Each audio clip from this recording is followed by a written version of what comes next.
Tune into your radio, radio, radio, radio, radio, radio, radio. This is a heavyweight stadium. Music banging loud through your cranium. This is a heavyweight stadium. Music banging loud through your cranium. This is titanium. You are listening to titanium. This is titanium. You are listening to titanium. Titanium Radio at Titanium_radio. It's your boy B Davis, DJ QT on the ones and twos, Darius on the camera.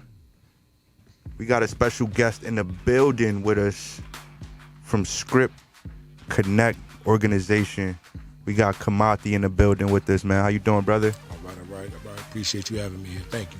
Yo, so first of all, I want to give people a kind of a overview of what Scrip is and what they do in the community, if you could. Absolutely. Okay, I'm a case manager over at Scrip. Scrip's been in existence for about 5 years now, and it's a trauma-based treatment program for ex-offenders coming out. We like to say returning citizens. Mm-hmm.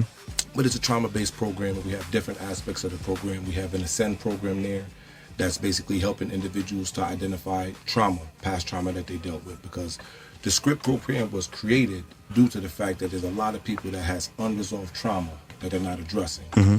And so you have different components to the Scrip program. You have the Ascend program, which is basically helping individuals identify these traumas and what caused their triggers. You have the Ascend program, which is actually helping individuals with their academic, their social. You got licensed clinicians there that help them out. You have the CARE program, which is actually developed for the youth, which is for 17 to 25-year-olds. But it's several different components to the program. I could flesh it all out, but it's basically a program that helps treat untreated trauma that individuals don't necessarily address. That's dope. That was a great overview of the organization, because truthfully, they do a lot. They do a lot over there at Scrip. What was your kind of first interaction with the organization? How did you get to know the organization? Well, I'm actually familiar with the founder. His name is Edward Andrews, mm-hmm. and I've actually knew him from. I was incarcerated with him, and during incarceration, there's a lot of things that you see certain things when you come home from prison mm-hmm. that you identify inside there, and then coming home, being able to say, you know what, we're going to address these things. And what he did is I actually knew him from inside there first. So for him to come home and actually create a program that was geared towards trying to help individuals from being incarcerated, that was something that I definitely had to be a part of. Where did you grow up, and what was your kind of like your upbringing like? Who were you as a child? Okay, I actually grew up in Bowles Park. I grew up in the Bowles Park projects, and it's not far from here. And I grew up with the same mother, same father. So it wasn't that bad. But I definitely was dealing with a lot of issues growing up in my environment, mm-hmm. and I knew that when I had time to do a lot of self-reflecting. But who am I as a person? I'm an individual that I spent a lot of time incarcerated due to the mistakes that I made. And that has caused me to, again, tap into myself, see what my issues were. That's it, and basically address them.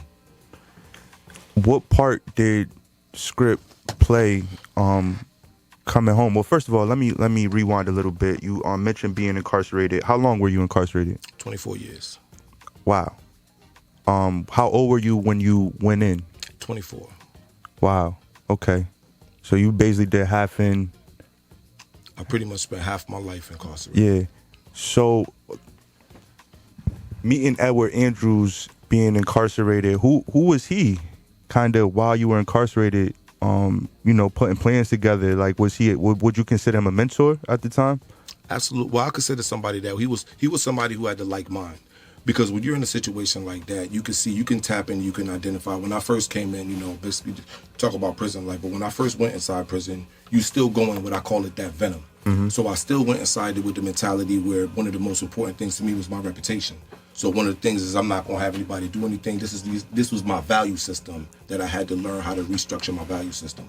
But who inside there was an individual, Edward Andrews. He was inside there. He was doing the right thing. And I seen when you're dealing with and you're seeing people that's trying to stray away from doing the negative things and doing the right things, you will actually have other individuals. And that's the type of people that I was gravitating towards. So when I seen people doing things like that, when I see people volunteering for programs, when I see people trying to basically change makers and trying to do something different, I'm around for that.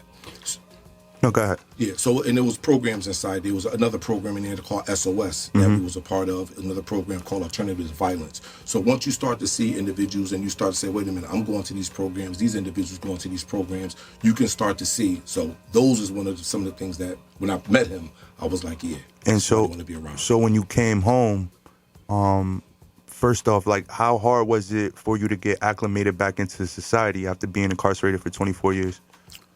That was difficult, and I would say one of the biggest difficulties was dealing with my anxiety.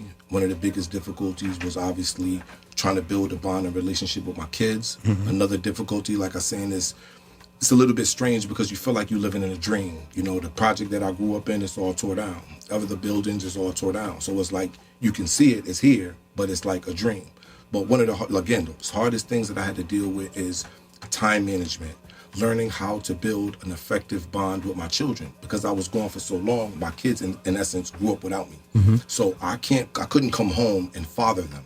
So what I had to do is I tried to have to come home and try to basically get to know them as people first, as young adults, and then try to friend them and then basically learn my boundaries. But one of my things is, again, as a father, you want to try to give your child something, and if you see your child driving off the bridge, you're going to want to try to grab the steering wheel and stop it. Right. But at the same time, you realize that you have boundaries now, Yeah. and you don't want to go too far because you don't want to push them away. Right. But at the same time, you want to let them know that I'm doing this out of love.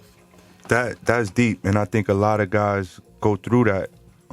Just a lot of men in general, trying to rekindle bonds with their kids. You know, I'm more so on the younger generation, so I'm more so here the side of, yo, this dude really think he can come back in my life and be my father. Like, yo, he ain't been here for 30-something years. Like, I'm trying to be objective in my head. Well, at least he's trying to give it a shot. But like you said, it's about boundaries and respecting those boundaries. Yeah. And I could say that too, especially with young males. Like, we have the Young Male Initiative program, and at night, we have the Stick to the Script program, which is open to the public every Wednesday, 5 to 7 p.m. And just literally the other night, we're sitting up there talking, and we're having a conversation, and I was talking about basically rekindling a relationship with my son. And as young men, I believe that as young men, we all have that pushback at an age when we reach, let's say, your teenage years, where you have that pushback where you want to go at your father. Not necessarily has to be physical, but it's just that rebellion stage. Right. And I had to learn that having conversations with my son, I felt like he was shortchanged that. So when I'm having this conversation with younger men and I hear individuals saying, man, I want to fight my father. I want to fight my father. And I thought, is it something that, you know, that was dialogue that I enjoyed that because they was real about that. And they were saying, man, I would want to fight my father. And I'm like thinking, as the father, I don't want to fight my son, but I feel like some of them felt like they were shortchanged. So how do we work through that? How do we work through that anger that you felt like you was either deprived the opportunity to, you know, challenge your father or deprived the opportunity to bond with your father? Absolutely. How do you work through these emotions that you have, these strong emotions, and in essence, build a relationship with them? So it was just powerful. Absolutely. What was the kind of the culmination of that conversation with the young people at the Stick to the Script? That's at the Script. Yes. Meeting. At the Stick to the Script meeting, it was different perspectives. Some person said, you know, some young dude said, I would have fought him. Some young dude said, nah, just give it time. Yeah. And just the fact that we had an open dialogue and it was so raw of men giving their honest, you know, critique on it, their feedback on it.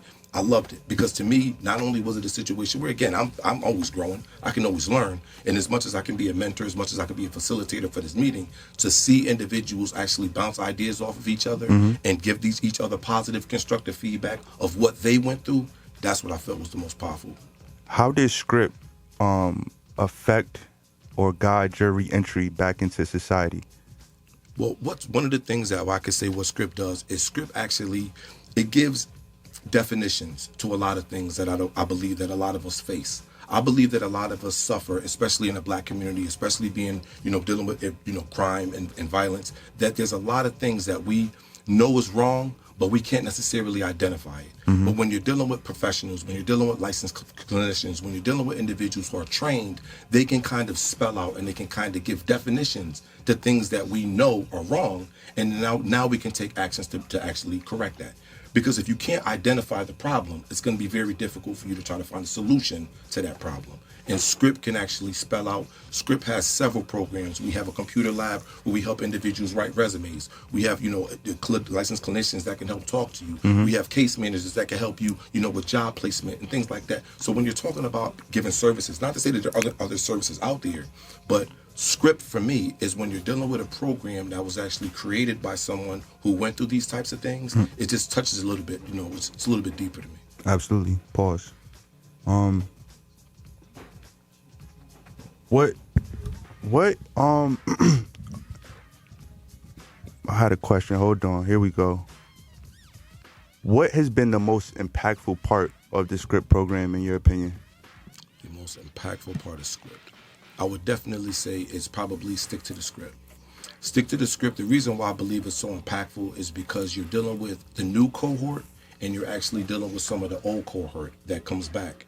And to be able to see individuals who actually went through the program come back, give their feedback, come back and be able to show the younger guys in the group or the new cohort in the group, and to actually mentor them as well, being that they went through the program, they went through all the phases, to have them come back and give their input, I believe that's very powerful. That was one of the things that really stuck with me. So did you go through the complete program and graduate?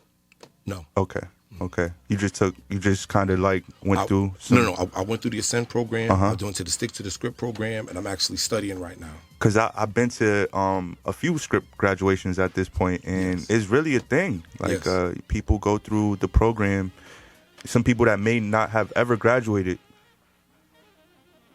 they get a chance to wear a cap and gown, and they're really excited. And it's really a great thing for people to see, family and friends come out and everything like that. So Scrip is doing some amazing things in the community for real, man. What would you tell people that are currently locked up about Scrip? Well, again, I would tell individuals currently locked up about the Scrip program is one of the first things that I learned, especially dealing with individuals that's coming out here, is you're going to get out of the program what you put into it. Scrip is a program that's going to provide you with resources. Scrip is a program that's going to help you with mentoring. Scrip is a program that's going to guide you if you allow it. But one of the main things that I've learned is that an individual has to come to the program with a mindset to change.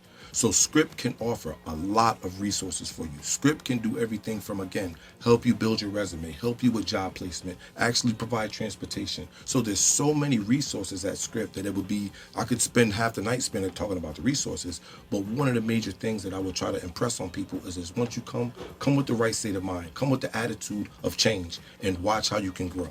Watch how Scrip will lend you and help you grow. That's dope, man. For people that want to be involved, get involved with Scrip, want to support Scrip, how can they get in contact? 75 Charter Oak Avenue. Again, we have the Stick to the Script program from Wednesdays 5 to 7 p.m., which is open to the public. They can always contact and reach us up on our Facebook. We have the Facebook active Scrip Second Chance Reentry Initiative program. We can just look us up. Yeah, my last question, what does sticking to the Script mean to you? Stick to the Script means to me is giving back amplified. Giving back in the flesh. A lot of individuals that I believe come home, we owe. We have responsibility as men. And I believe that Scrip is an example of someone who came with Edward Andrew, is someone who came home and he's giving back. And he's dedicating his time, his energy, his blood, sweat, and tears into making sure that people behind him and the people that's coming out is going to try to get opportunities that we never had and that some people never had. And so that's a very powerful thing that I think people should take advantage of. Absolutely, man. Kimathi, we appreciate you. Bose Park definitely in the building. ScripConnect.org is where you can find more information. Shouts out to Boo, Edward Andrews. But they could also tap into the podcast. The there podcast, Urban Echoes Network, is coming up. Is that launched? It's coming up. It's about to be launched. Let's talk briefly about the podcast. What can we expect from the podcast? The podcast is going to be the rawest, realest podcast, because what we're going to be doing is we're going to be talking from people that are freshly incarcerated. We are going to be talking about urban trauma. We're going to be talking about current events. We have a very nice panel. We have a young woman, Jada. She's actually very familiar with this. Jada Blackwell, correct? Jada Blackwell. Yep. We have Hussein, which is actually in the industry, another individual's very powerful voice. So, and myself, I believe I'm going to be a powerful voice. So again, just to be able to have this platform to talk about real issues, I think is going to be a powerful thing. No, that's Urban dope. Echoes Network Podcast. Urban Echoes Network Podcast. Absolutely. It's dope, man. Kimathi, we appreciate you passing through. It's 89.9 Kid FM, Titanium Radio. Keep it locked.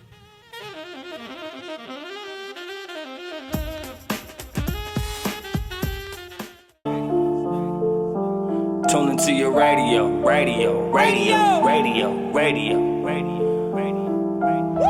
This a heavyweight stadium. Music banging loud through your cranium. This a heavyweight.